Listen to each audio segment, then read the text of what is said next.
Hey guys, so I'm back with another video. This time we'll be comparing the cameras of the iPhone 10 and the iPhone 11 Pro. Now if you've read the information on the Apple website, you may know that there's been actually quite some change from the previous model to this one. But since most people change their smartphones on a regular basis of like 2 years, I thought it might be interesting to compare the two of them. First of all, we take a look at the new wide-angle lens capabilities of the iPhone 11 Pro. Here you can see the standard two lenses that the iPhone 10 has as well, 1 and 2 times zoom.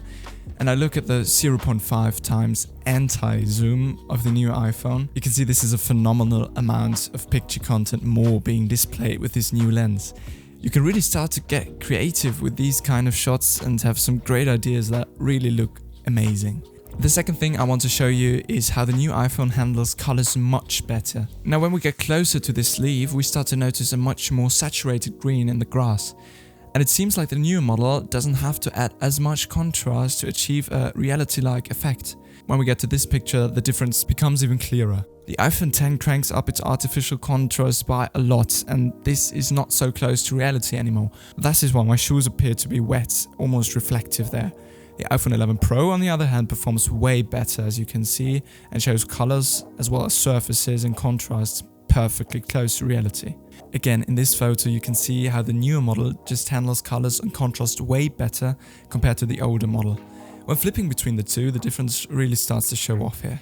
I'm not entirely sure whether the dynamic range got improved by that much, or if the camera just live processes the video in any kind of way and adjust the parts of the image differently. But in this example, you really start to see how the iPhone 11 Pro performs on a whole nother level. Just look how there's basically no sky left in the left video. Everything is blown out. While on the right iPhone 11 Pro video, you can see everything in the background. The sun, the clouds, and still the darker parts of the image like the house in the background are still visible without any problem. When it comes to low light performance, there is a definite winner as well. Just look how the left video shows almost complete darkness, while the right one makes the plant visible. Of course, the noise is very prominent in the footage, but still compared to the iPhone 10 it is clearly better since you are able to identify anything at all. Now where the low light performance of the iPhone 11 Pro really starts to shine, pun intended, is in stills. The photo on the right looks as if the plant was purposely lit by a light source. The left picture, on the other hand, is very dark, details get lost, and it's a very grainy and noisy photo after all. Lastly, I want to focus on the video stabilization. Now there is a mode on the new iPhone where you can activate like an ultra stabilized video shooting. I did not activate it and still look at the subtle but impactful difference between the clips. In the left video, it is apparent that the camera processed the bumps of my walk and tried to smooth it out. You can clearly see that in those little image distortions. Now you might see a few more wiggles on the right video, but that is only because of the gigantic field of view that you are getting with the wide lens. By the way, you can only see my hand there because I had to hold both iPhones in a very weird way to capture the exact scene with both smartphones.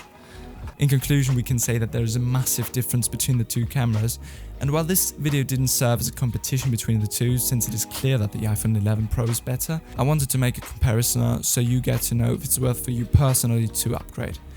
If you're very into photography and like to use your phone instead of a big camera, it might be a good idea to upgrade.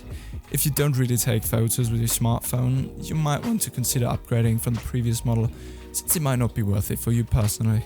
I hope I could help you with this quick comparison between the iPhone 10 and the iPhone 11 Pro cameras, and I'm looking forward to seeing you in my next video. Until then, take care, see ya.